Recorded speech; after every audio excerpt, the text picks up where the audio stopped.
and welcome to the Scary Goals Club. I am your host, Hazel Robertson, and I believe that to make the impact that you know you are called to make in the world, it requires setting bigger, scarier goals and then becoming the person who creates them.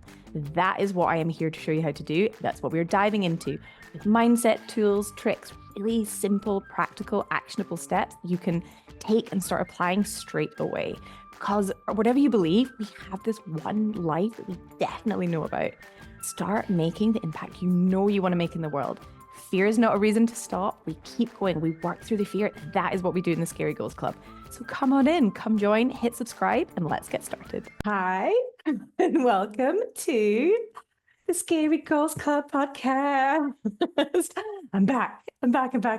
Honestly, it feels so good. I feel like I'm having the best time. It was so fun pressing record, getting on here, pressing record and hearing the Zoom lady telling me that it was recording. And I have missed being here. I have missed hanging out with you guys. And I honestly feel like over the last few weeks, I can't even think when my last one was. I'm thinking back to that when I was just so low on energy, just basically needed a bit of a break. And there's been so many times that I've just been like, oh, I really want to get up and share that on the podcast. But I felt like actually I want to have enough space that I have a bit of a plan going forward and that I know what the next steps are. So I'm not just doing a sporadic episode here and there. If I'm doing episodes, I want to do a chunk of episodes. So I'm back. Here I am. We're into the second year of podcasting. And yeah, I guess I just want to give you guys a bit of an update.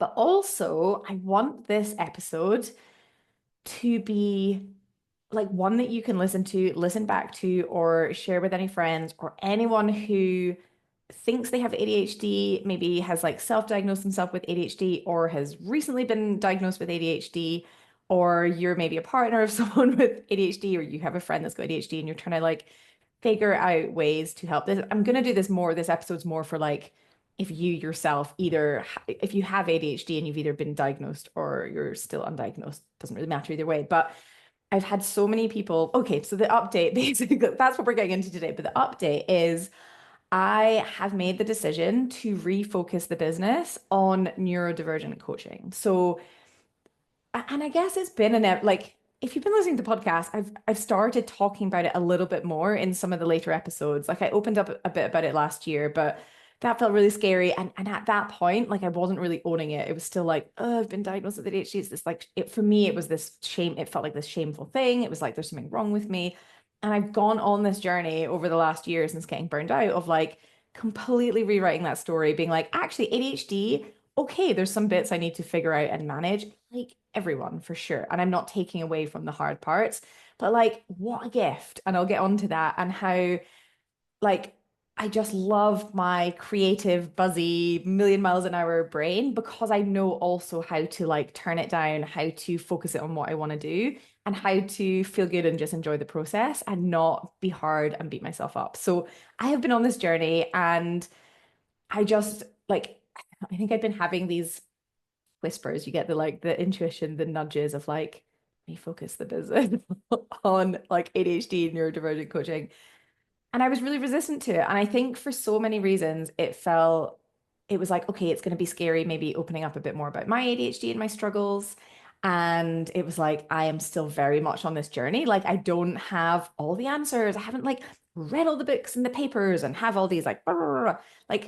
I'm still figuring this out as I go. But what I do know is that over the last, well, I guess it's been a year and a half since I was diagnosed, I have completely shifted how my life is, how I feel in my life, how I understand myself, how I understand how my mind works, how I know how to get the most out of myself, even in situations that maybe feel hard or that would be hard. So I guess it's I now have the tools to set myself up for success with my ADHD brain.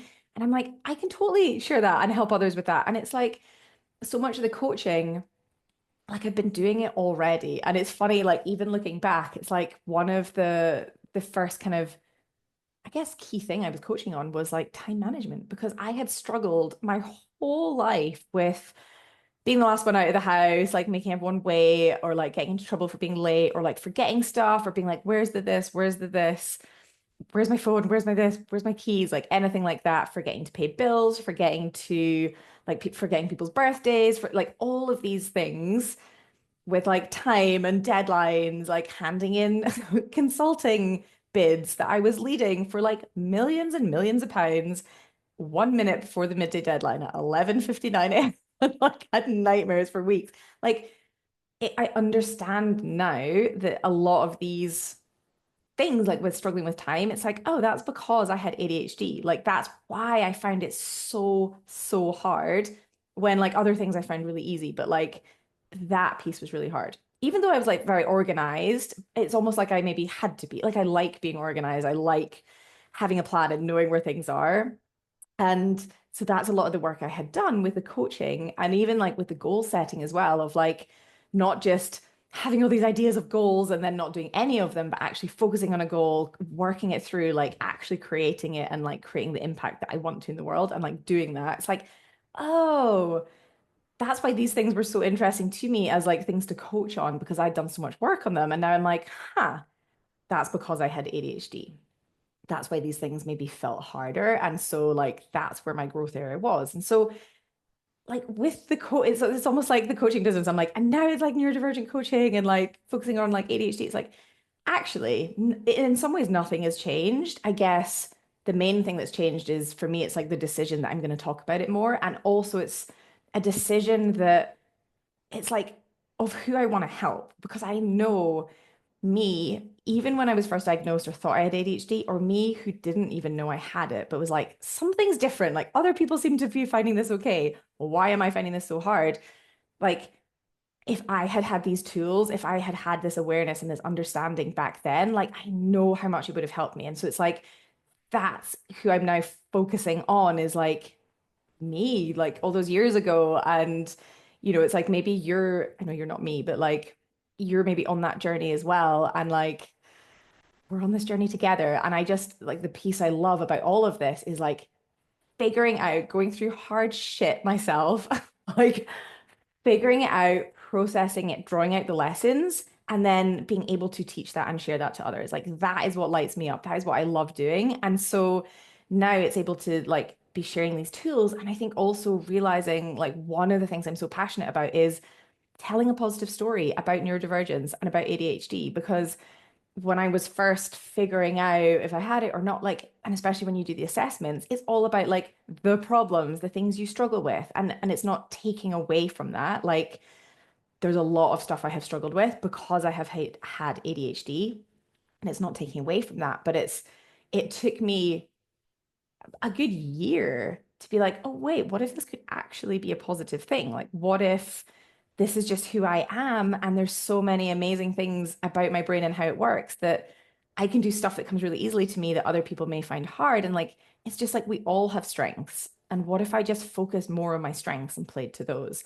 Yes, there's the weaknesses. Yes, I can support myself and take care of myself and be kind to myself. But like, what if I just focus on what I'm amazing at and what I'm good at? And like part of that's because I have this ADHD brain. And so I'm really like so passionate about telling a positive narrative about it. Because if you're anything like me and you're like, okay, I've got ADHD, probably all you'll be focusing on, I did this too, and our brain often looks for like the worst, is like all the hard bits and how it's terrible and how like the reason you like I got into this bit of blaming and I was like, oh, the reason I can't do this is because of my ADHD, or like, oh, I'd be here if it wasn't for my ADHD. And like that may be true. And maybe we could objectively look at it and like be like, yeah, that is true. But it felt rubbish. It was so disempowering. And I was just like, was like, oh, well, that's it now. I have this ADHD. Like, it's not like it can just be fixed. It's like I'm stuck with this. And now there we go. Like, what's the point almost? And it's taken me a minute to like get over that and get through that and tell a different story. And I'm just like, that's what I also want to do is like, yes, give the tools that work with your brain and help you work in a way that works for you, but also be like, how amazing that there are things that you can do. And I'm going to do a whole episode of this of like the positives of having an ADHD brain or like the amazing things about it. Like how amazing that you can come up with these creative ideas or like have all this energy to be able to go after things or inspire others or like stand up and talk about stuff really passionately that you're into and like move people and connect with people on an emotional level. Like, how amazing to have that as a gift. Like, your brain helps you do that. And yes, the time management stuff, like, that can all be figured out. There's tools for that. There's tools to do all of that. But it's like focusing on like what the amazing strengths are. And so that is the focus that I am taking for the business. And so it's almost like everything's changed and yet nothing has changed. But having that as a focus, I'm like, oh, everything now makes sense. Like everything makes sense. I was wondering, it was like, I know this is where I'm going. I just couldn't figure out. There's like all these threads, and it was like, how do they all pull together and what is it? And it's like, oh, neurodivergence is the bit that pulls them all together, and like the nature connection, and like why I feel so at ease in nature and why it's like helps me so much. It's like, oh, because our neurodivergent brains, like evolutionary wise, we were designed as like there's a theory of like we were hunters and gatherers, and so it's like we feel at ease outside because it's like that distractibility picks up on like animal movements and like small things, and it's like noises and subtle like shifts and changes in things. Amazing when you're outside and you can pick up on loads of different things. That's what our brains were designed for and like have evolved to do. And then it's like we're inside with things pinging and notifications and everything. And there's like different sounds and different things around. It's like, no wonder that's why we get distracted, because our brains are designed to be distractible because, as the theory goes, like we were the hunters of the tribe and helped actually pick up with like subtle animal movements and be able to like track animals as well, or like find where the good berries were and forage for those, or pick up on just like subtle shifts and subtle things. So it's like even just that, knowing that like what our brains were designed for, they are still amazing at, which is why I don't know about you, but I feel so at ease and just like, oh, when I'm outside in nature. And the modern world as we have it, like, isn't designed for our brains. I know everyone gets distracted and can get distracted unless we set the boundaries and we're really, ruthless with turning off notifications and our time, but especially us with our distractibility brains. So even there's a part about that. I'm totally off on a tangent. I'm going to bring it back. But I just wanted to say, and then I had the pause in the podcast, and there's been a few times I'm like, oh, I just want to talk about this thing. And then last night I was doing like a meditation before bed and just like checking in with my intuition. It was like, oh, it's time to redo the podcast. There was like a few things that been like, okay, it's like it's time to restart it. And I've been thinking, I was like, am I renaming it? I was coming up with these things. It's like, is it like an ADHD podcast? And I was like, right now, I don't think it is, because like again, what I am passionate about, it's not just like speaking about ADHD and like here's how to manage your ADHD. Like that's not my jam. That's not what I'm about. It's like stepping into the most authentic, vibrant, like most amazing version of yourself and setting these big, scary goals of like how you want to impact the world and how you want to change things and like who you want to be, who you're being in the world, making an impact, creating change, like influencing people, helping people, working on climate, working on sustainability, like all of that, and building a life that lights you up, that you're like, yes, I know that I am just like working with my magic, with my genius, and just in a place that feels like I know that this is where I need to be and where I want to be. And that is what lights me up, is like creating this big, amazing, vibrant life. And these big, scary goals are part of that, of like stretching our brain to be like, what if it is actually possible? What if I could actually do this? What if I could change this? What if I could focus on this? And so the Scary Goals Club, it's like, I don't need to change the podcast. I just needed a pause to realize, no, this is the direction that I want to be going for now. Things can change. And I hope, like, actually, with all of this, I hope you can take away one lesson of seeing me do this, is like, it's okay to pause. It's okay to change your mind. It's okay to make decisions. It's okay to take space to figure out the next step. If you're not sure what it is, to just pause and let the signs come. And it's okay to change your mind and go after something. And if it stops working or you want to change it, it's okay to also change it. So basically, go try things, go have fun. As long as you're having fun and it feels playful, like you're on the right track. So the podcast feels playful. It's the Scary Goals Club. We're back. I'm back. It's going to have more of an ADHD neurodivergent slant to it. I'm just going to be talking more about the tools and the things I'm talking about. I'm going to be linking it back to creative, buzzy, high energy brains. And that's what we're going to dive into. So if you're not that and the tools still resonate with you, like listen to it. And if you are that, then stick around because that's what we're diving into. So any questions on any of this, obviously just fire it over. But today so I wanted to almost do like a podcast of like, and maybe if you're listening to this a few times, you can skip the intro, but like almost like if you have just found out or you think you have ADHD and you're like figuring out the next steps, like I've had so many people that are like, what has helped you? That's what they've kind of asked is like, how do you seem to be doing okay? Or how are you thriving? What has helped you? Like, where do I go? Where do I even start with this? And so I guess I wanted this episode to be like a little bit of that. Um, I would have the window open, but it's the time of year, it's like spring, and everyone seems to be strimming, like mowing lawns, even though it's like a Thursday. Um, maybe I'm gonna open it again. Hang on. Oh no. Can you hear it? You can't see me. I don't know if you can hear it. The mic's pretty good at like canceling background noise. I'm gonna shut it. I don't know what it is. Anyway, maybe I'll open the door. Get a bit of air. Okay. I can still hear out of there. The must be a window open. Anyway, right, back to the podcast. So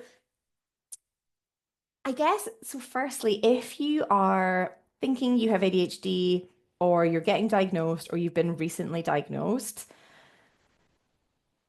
the first, I guess the first thing is like giving yourself space and being really kind to yourself because going through the process of like Googling, finding articles online, doing assessments, filling out forms, a lot of it again is focusing on like all the struggles. And I think I remember for me, like filling out the forms and like then Luke had to fill out forms and my mum had to fill out forms. And it was like, because it's going back to like different things in childhood.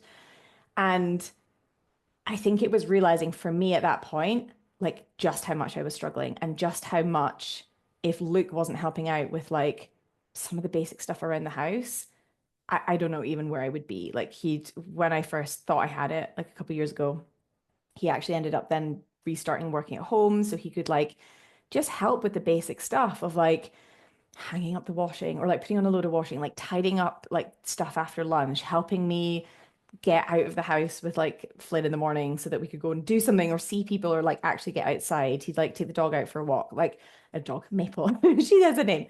And I don't think I really gave myself enough space to just be with it and just to process it and like being kind to myself. And even if you need to like sleep more, even if you need to like take a few more walks, journal, like all of that stuff to just help you like make sense. Because I think sometimes it's like we know that we're struggling with something. And then when you're filling it out on a form or you're like having it written down, it's like, oh, I think it's almost like, and especially having other people giving assessments, it was almost like the scale of how hard, like how much I was actually struggling and how much I think I'd been pretending that oh, it's fine. And actually it wasn't. I think that was like a bit of a realization. So just knowing that like when there is the bit of the awareness, there's the relief of like, I'm not bad. Well, for me, it was like, I'm not a bad person. I'm not broken. There's not something wrong with me. Like this is something that my brain just works differently. Okay. It like all of these different things like make sense.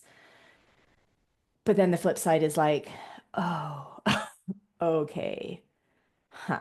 And just knowing that like however hard things are right now, because like I'd had ADHD my whole life, and yet there were only like a few key moments when I'd thought about doing something about it.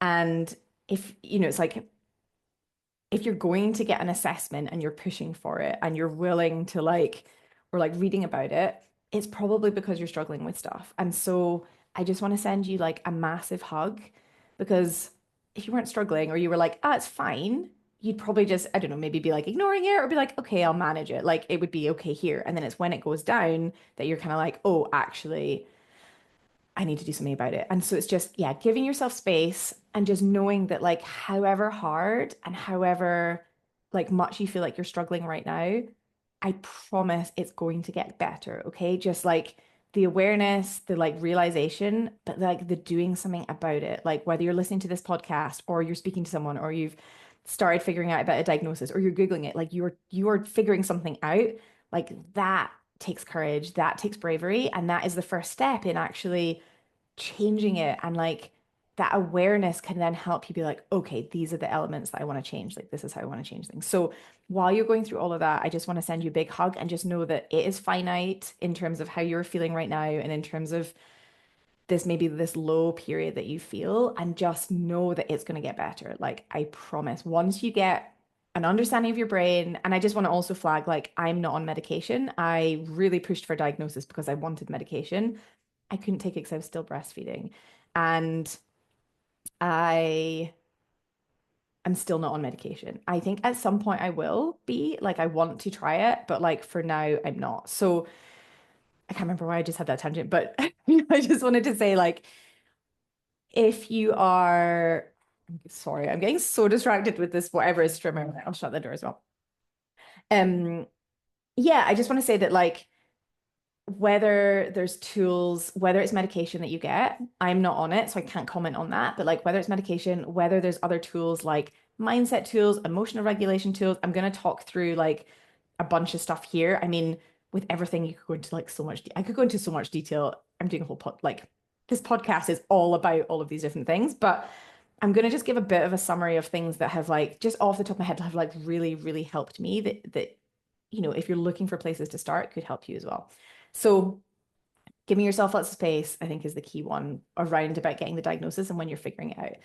I think the other piece is certainly for me, okay, well, two things. So the first, like with all of this, one of the most important things that you could do, this is my personal opinion, that I have found really helpful, is bringing in tools to regulate your emotions. Okay. So regulate your emotions basically means, like, oftentimes we can get dysregulated, having ADHD being neurodivergent, meaning we can go from feeling like calm and like rest and digest, and that's good, to quite quickly getting really frustrated, really angry, really whatever, like quite an extreme. And that's what I never really understood. I was like, okay, my mood went up and down. I could get some lows, but generally I was pretty optimistic, and I would be having these like intense spikes of anger or intense spikes of like frustration. I was like, this is so, like, it just felt so out of character with like the rest of my, like, how I was, which was one of the things that's like with ADHD. And so one of the key things that I have found really helpful is like breathing techniques. So I mean, there's so many bits, but like there's things you can do to boost your like well-being and your nervous system, which is your brain body connection, and your like emotional state, like having good sleep, getting out for walks and exercise, like doing yoga or stretching, like any of those things can really help like boost your mood in general. Dancing, like all of that stuff. So it's like, how can you like lift your emotional state? And then when there are, it's like, I can give you some examples now, but you can Google them as well. Different breathing exercises. You can do like what's called a physiological sigh. So you can take like, so you take like breath in, top it up, and then breathe it all out. Or you can do box breathing, where you imagine you're like tracing around a box. So it's like you inhale for like 4 or 5, hold for 4 or 5, exhale for 4 or 5, hold for 4 or 5, and you go around. Imagine tracing around like a window or a box. Or you can breathe in for 4, hold, and then out for 7. All of these things you can take in, like if you feel that your emotional state is like ramping up a bit, like you feel you're getting dysregulated, you feel a really intense feeling, is taking a pause and actually going through and doing those breathing exercises. And it will just calm your brain down, calm your nervous system down, help you think more clearly, and help you get back into a more regulated state. Because what can happen is, like, when we are frustrated or angry and we're in that state, we then can act and react from that place, which isn't how we want to actually behave. It's not how we want to be showing up. And then we will like rush something or do something or say something in a certain way, and we're like, this isn't how I want to be. And then it's like continue on into our day. And also, the more stressed and like the more time we spend in a stressed state, we're not tapping into our creativity. We're not in flow. Everything just feels hard and heavy. And that's when it can just like, it can feel like it's really heavy and hard. So just practicing. And the key thing with breathing exercises is practicing them before you actually need them. So Practice building in breathing exercises. Do it like when you're in the shower, when you're brushing your teeth, or like at different times during the day. I quite like the physiological side, the like inhale, top it up, and then long exhale. And do it 3 times, for example. And so I will practice that and I can feel if my heart rate's like going up a bit, or I can feel I'm getting frustrated or angry about something. I will do that and I will bring my body back down. And the other piece that can help, as well as the like the longer term piece, is as well as the sleep and the exercise and the like eating well, drinking water, is meditation as well. So practicing like like being calm and still in your mind, noticing your thoughts, just letting them be there, noticing any emotions, just letting them be there. So that's like you'll notice with meditation, you'll notice changes like straight away. But the more that you do it, it just seeps into like your everyday life. You're just things will happen and you won't react as much. So meditation, huge as more like a preventative ongoing thing. And then in the moment, like the breathing, again, practicing it, like any of these tools you want to practice before you actually need them, but like practicing before. And then anytime you feel like a big feeling coming up that feels really intense, then you can do the breathing and like bring yourself back down. And you can kind of shake yourself out, or you can like hang over it, like anything's like that to bring your nervous system back down and your emotional state back down. That would be like some of the key things that I think early on that I started doing and that really, really helped. I'm trying to think. And again, like when you can bring in a little bit more like ease and clarity into your mind, it's so much easier to think more clearly. It's so much easier to be focused. It's so much easier to like you're not rushing or like forgetting things or knocking things over. This is me, or like leaving cupboard doors open. Like when I'm really present, I'm like closing cupboard doors. I'm putting stuff away when I'm feeling really calm. If I notice as soon as I'm starting to leave cupboard doors open and I'm leaving a trail of stuff around the house, I'm like, huh, I'm not present. Like I'm scattered and distracted. And that's a chance for me to like slow it down, do some breathing, recenter myself, and then like be a bit more present and basically it's like mindful. It's like being present in the present moment, not letting your brain like jump and jump and jump. And just because your brain jumps around doesn't mean you cannot train it to actually be still. And it is a practice. It's like all of these things. And like we have this amazing thing with our brains, all brains, called neuroplasticity, that we can rewire our brains. They used to think, like neuroscientists used to think that brain, like, we had a certain amount of like intelligence or knowledge or experience, or like our brains were as they were. And then they got fixed. And then we were adults and that was just it. And actually, more recent neuroscience is like, no, we can rewire it based on telling ourselves a new thought, feeling a different way, acting a different way. We can actually change our behaviors, change our thought patterns, change what is maybe default.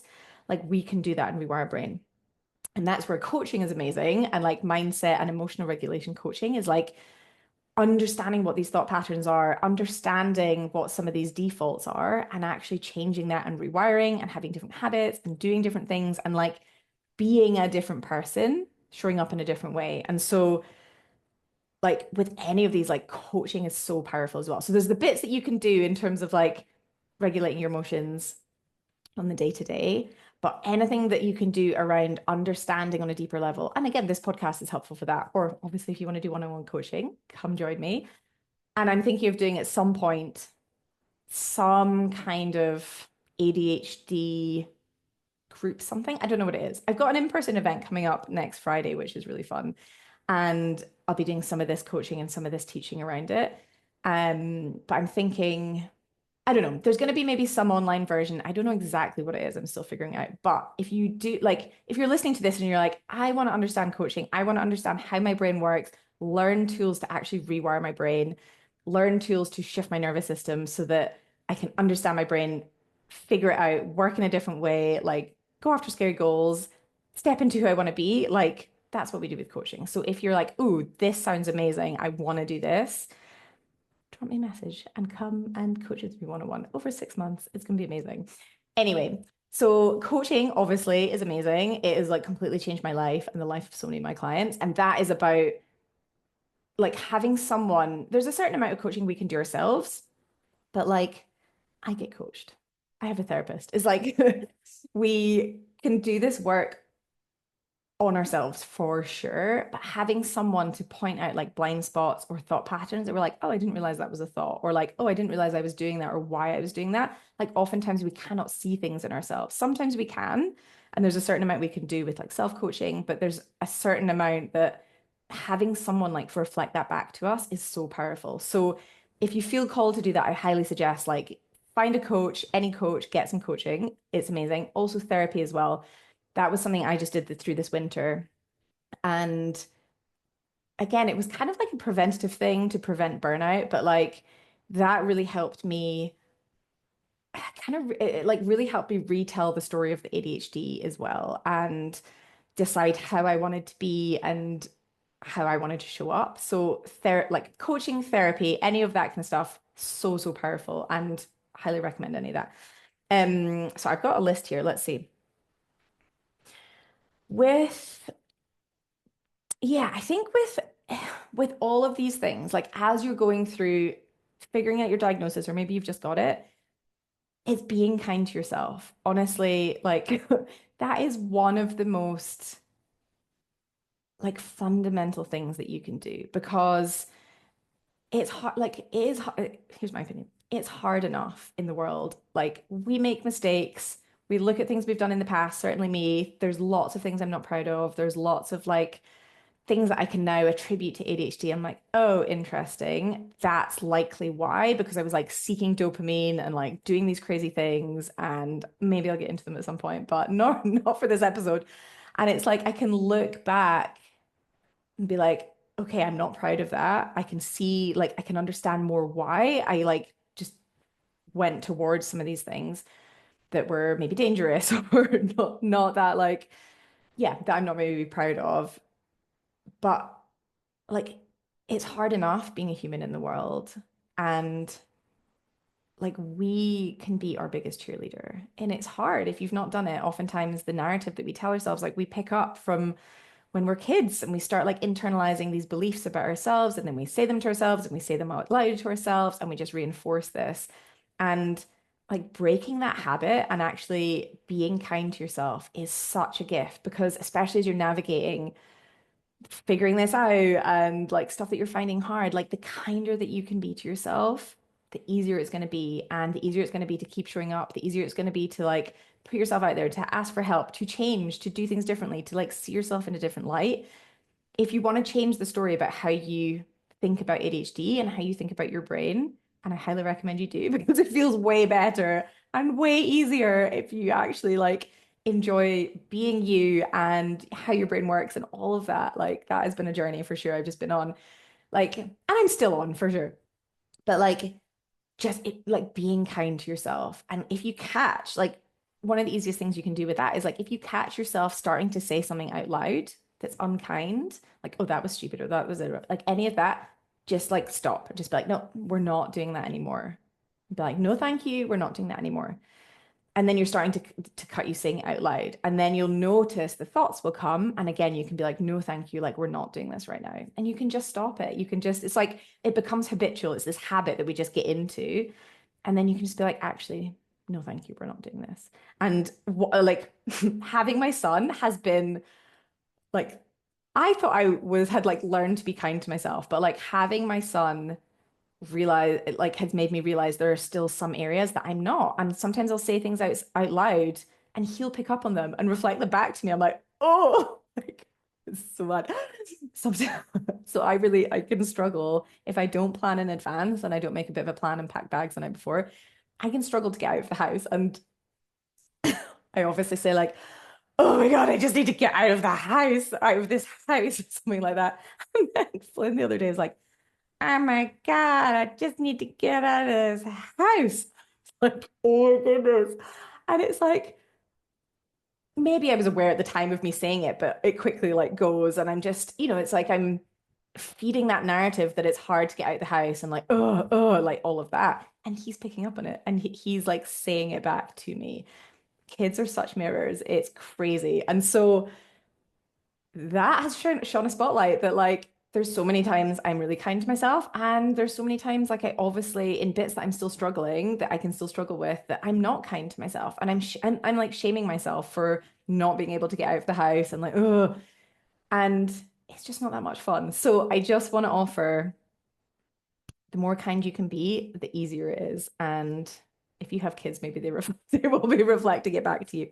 Right. What else? So I've already said, yeah, morning walks, exercise, any kind of exercise, like strength stuff, like moving your body. Anytime you feel a bit like, ugh, it's a sign to just get outside and move your body, or like put on shoes and have a dance. Anything like that, like moving your body, like literally it just makes such a difference to everything else and to sleeping well as well. Like it impacts so many areas of our life. So highly recommend just like getting outside, going for walks, having a dance, lifting weights, like any of that, like get your body moving, like that really, really helps.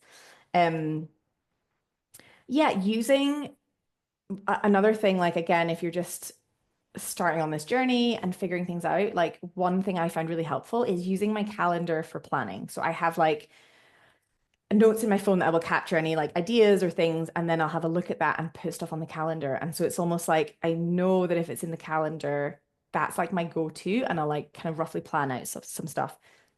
And planning, like any planning that you can do the night before, anytime that you can also just like reflect and refine. So like for example, my days with Flynn, because those sometimes can feel a bit harder. It's like with the work sense, I can actually be quite organized, like I have a bit more of a handle on it. But sometimes, like, it's my days with Flynn where things will change and I'll have a plan and it'll all change, or like we'll suddenly be doing this and this. And that I can find it a bit harder is like when the plans change, is like readjusting and being like, okay, now this is what we're doing, and like gearing up for all that. And so I have found that like often like at the end of the day, I will reflect back and be like, okay, what worked really well and what am I going to change? Like what was missing? And sometimes it'll be like, oh, like recently I'd planned a morning thing and an afternoon thing. And actually, at the end of the day, I felt a little bit like disconnected from him. It was almost like I was seeing other people. So I was kind of chatting to them and with him. And it was like, this was my day with him. And I felt a bit disconnected. And I was like, oh, maybe planning one thing with other people and then just time with me and him, like that's what I actually needed. And he was actually reflecting at the end of the day, like we talked through the hard bits, and he was like, yeah, I wanted more mummy time. And it was like just having that, just be, and again, if you can be kind to yourself, you're not going to shame yourself for changing, or like if something needs to change, but like building in a reflection like process into your days is so helpful. So it's like, okay, I'm going to try out this thing, and then reflecting, being like, okay, what worked or didn't. So for example, sometimes we'll go off and hang on, I'm just gonna check my mic. We'll go off and do something, and then I'll have been spending the morning packing bags and doing that and trying to make lunch. And my reflection would be like, if I just did that the night before, I can just chill in the morning, have a really chilled morning, and then we can like go out and do something fun. So that's just an example of like building in a bit of planning, like a bit of forward thinking of like, what is it I want from the day? What would be like an amazing day? And then also building in some reflection of like, okay, what am I going to now do differently next time? You can do this with work stuff, you can do this with anything. So it's like the planning is like the thinking ahead, like, how can I set myself up for success? How can I make this really easy, really chilled, really fun? What can I do now?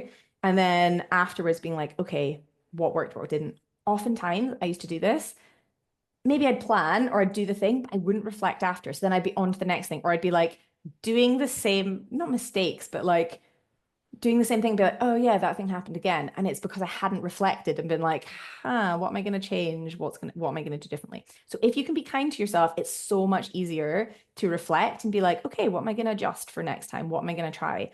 So I highly recommend like having stuff on your calendar so you know where things are, it's in one place. Doing like some kind of loose planning, whatever feels good for you ahead of time, just thinking, even to the next day, just thinking ahead, being like, okay, how can I set myself up for success? Like, what could be really helpful? And then at the end of the day, just being like, what worked, what didn't, what am I changing? That has been so, so helpful.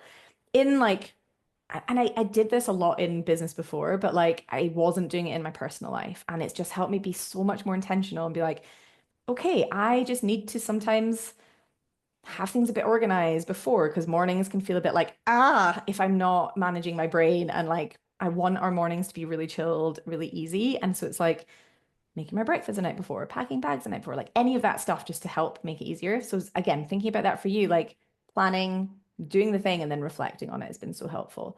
Yeah, I guess the other piece, just like if you're going through the key piece with all, well, one of the key pieces that I've been working on for sure over the last like year and a bit is like, what is the story you want to tell about it? And that might be grabbing a journal and being like, okay, what is it I'm thinking about my ADHD now? Or what do I think about it? And like, what do I want to think about it? And even if you can Google positive traits of ADHD or like find people on social media to follow that are like talking about ADHD and it's like the positive stuff. And it's not, this isn't about like gaslighting the harder stuff. Like for sure it's about like supporting yourself, being kind to yourself and like getting support for all of that. And it's not, and I will still talk about those things 100%, and it's not diminishing that. But it's like, yes, there are those things and they can be figured out. And what are these amazing gifts that you have because you have ADHD? Like, what are some things that you're amazing at? Like, what could that be? And really just like, if you're really struggling, find some inspiration from someone else and write them down. But just make a list and like have it somewhere that you can look at and keep coming back to it. And it's like the more that you can feed your brain with the positives and how it's amazing and like how like it's a gift and how it's for you and how you are changing things and you're stepping up and you're seeing things differently and like you're creative and you're coming up with ideas and like all of that, like focusing on that. Like, of course, your brain's going to go to the hard stuff. Of course, it's going to be hard stuff. And like that can be figured out. But like redirecting your brain onto like, no, this is who I am. And it's amazing. And I'm buzzy and creative and I can like inspire people and come up with all these ideas. I will do a whole episode on it. So that would be like, I wish I had really done that work sooner. It was almost like I didn't think there was another way of thinking about ADHD.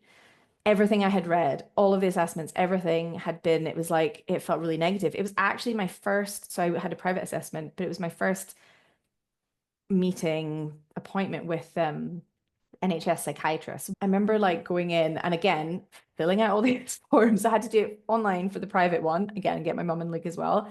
And then I had to do all the ones for NHS, the like paper version, and like send them all back. And I had to get my mum and Luke to do them as well. So I had to do all of the forms or different forms twice.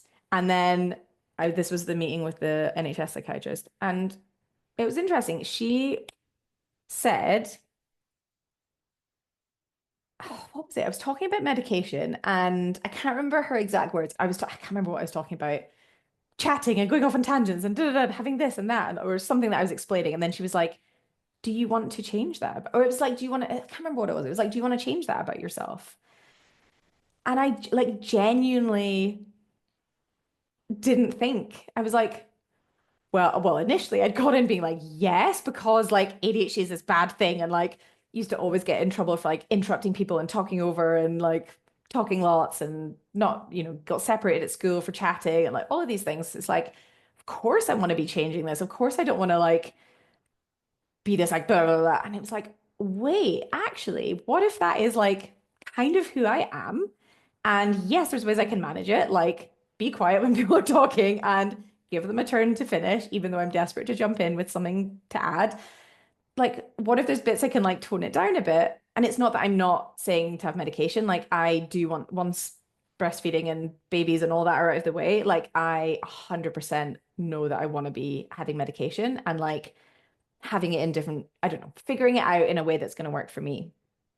But also knowing that it's like, what if these bits about myself that I was kind of like, I don't know, that I was like, oh, I guess it's like, oh, it's quote unquote too much, or, had got into trouble for before, or was like, oh, this is, what if it was like, no, this is actually who I am. And for some people, they might not like that, and that's okay. And some people love that. Like I remember even Luke, he was like, he was a bit scared of like me talking about the medication route because he was like, I don't want you to take the medication and like change yourself. I don't want you to just like be this focused robot that can like get all these things done.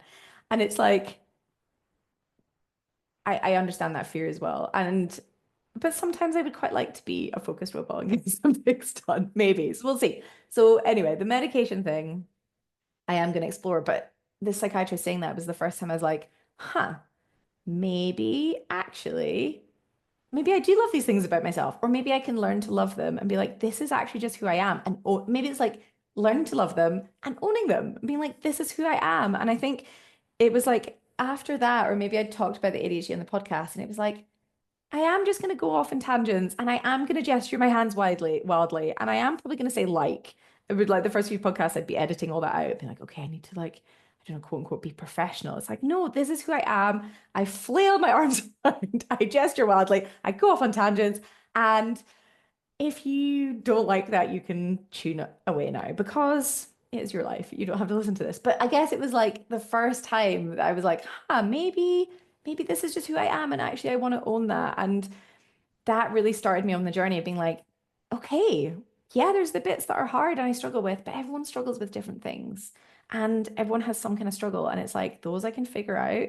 And I can also own all the bits that like I love about myself that make me who I am. And that's the journey I've been on. And so again, for you, like if you're starting this or you're just getting diagnosed or going through, like you're probably feeling a bit like, ugh, if you're anything like me with like all the things, you know, what's the scale of 1 to 5 of how often you do these things or like how much of a problem it is or whatever. So it's like if you're in that place, also just like grab your notebook and be like, okay, what do I love about myself? What are all my like quirks and like fun bits and silly bits and like what could I love? And again, get inspiration from online as well if that's helpful. But like, and from this podcast, because I'm wanting to tell a positive narrative around it as well.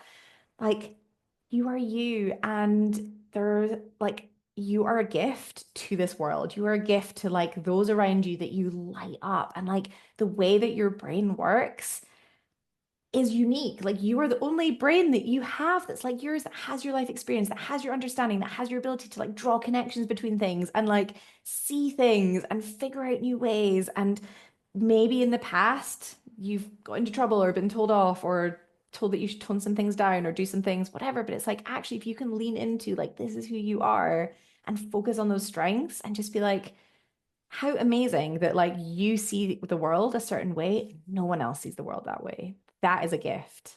That is a gift. And just focusing more on that. So again, it's not taking away from all the bits that are hard, but it's like what is amazing and lovable about your brain and about yourself for like exactly who you are right now. How can you like lean into those bits more? Be a bit more of that. Like be a bit more whatever. Like I'm kind of just like I guess once I started owning it, I was like, because when I first was diagnosed and like going through the process, I was so aware of every time I like, look and I'd be trying to have a conversation and I like get up and be through to the kitchen getting a drink or through to something else, or I'd be up and about. And like I'm mindful of it. And I used to be like, oh God, this freaking ADHD. Look, here I am, like up and again, like distracted again. And I was like almost like every time I'd notice something, I would like be overthinking, shaming it. And now I'm just like, this is who I am, and it's all good, and I can be mindful and I can manage it and I can figure things out. And I can also just like let myself be a bit silly and a bit buzzy and a bit me, and that's okay. And it's who I am. And it takes so much like less energy and less thought to be this way. So anyway, that's what I have for you now. So that was a bit of a long one, and hopefully it was actually helpful. It was maybe a bit less structured than I thought, but I'm gonna do one on, so I'm also gonna do one on like what I think some of the benefits of ADHD are. And I'm also gonna do a podcast on, because one of the key parts that I'm going to focus the business on is like, yes, supporting individuals with ADHD and helping them like own their ADHD and like understand their brain and like get handle on the time management and the goal setting, but like create these big, epic, scary goals and like create a life where they just feel like they're thriving and like working in a way that feels amazing and flowy and fun. That's part of it. The other part of it is helping and supporting businesses who have a neurodiverse team and have neurodivergent individuals working there and help them create the conditions and the environment to help these people thrive. So that's a key part of what I'm doing because I know like I started work at 16 and I was diagnosed at 37. So that's 21 years of my life that I was working in startups, multinationals, in loads of different like part-time jobs, like all of these different things for different businesses, different organizations. I didn't know I was neurodivergent. I didn't know I had ADHD. And there were so many things looking back now. I'm like, that was amazing. So many things that organizations did that was amazing, that supported me. They didn't know, I didn't know, but like it really worked. And there were other things that were really hard. And I didn't understand why they were so hard. And now I do. And so a key part is like, because it's like once organizations can like set up a lot of these ways of working and ways of being, like getting the most out of all individuals in the organization. It's not just neurodivergent individuals that have like creative brains that maybe work in a different way, but it's like actually out of all individuals. And I think like that's the other key piece that I'm going to be focusing on. So I'm also going to do some podcasts around like, okay, here are ways that businesses can support their employees as well. Anyway, we're going to get onto all of that. So, and lots of scary goal stuff too. That will all be incoming. Anyway, I am going to end it there. And I also just want to show you, I can't remember if I showed this on the podcast. I've done a bit of rearranging the background. If you're not watching on video, I will explain. But I have these like shelves behind, and on one of them, this is like one of my favorite quotes. It's so good, and it's just such a reminder. It's an Einstein quote, and it's creativity is intelligence having fun. It's so good, and it's normally over here, but you can't really see it. And I was like, I'm gonna put it behind, and I've got some nice stones too. And I just love it because it's like a reminder that when I am at my most creative, when everything feels like it's easiest, when everything feels like it's flowing, is when I'm having fun.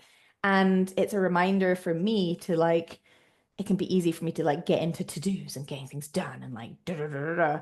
And it's like, no, the fun element of it, like that is what makes everything easy. It's what makes life just like so much more enjoyable and just feel amazing. And I think also as ADHDers, it's like we are playful, we're fun, we're silly, we're like, or as like neurodivergent folks as well, like we're playful and creative and fun and silly. And it's like bringing in the play, bringing in the fun, bringing in like, creativity is intelligence having fun. It's like the more that we can play, the more that we can have fun, the more ideas and innovations we're going to come up with. And like, that's how we're going to be changing the world on a bigger level rather than the like, oh, get this thing done, which is what I used to be in that place. And then it feels heavy and forced, and then it's tiring, and then I get burnt out, and it's not much fun. So it's like, that's a reminder for me to play. And I just want to pass it on that it's a reminder, like, how can you play today? And again, especially if you're going through the diagnosis process and like all of that, or you've just figured out, like, bring in play, bring in novelty, bring in fun, bring in adventure, bring in all of these things that like light you up and like lift you and make you feel alive and energized, because not only is life more fun, but like that's when you're going to be at your best. That's when you're going to be like at your most like sparkliest self, and just like leaning into that a little bit more. Anyway, I'm sending you so much love. Thank you for listening. It's so good to be back on the mic. And yeah, if you've got any questions or comments or anything, please, please, please send them over. And if there's any specific episodes you want, I will do those. Okay, sending so much love. Bye.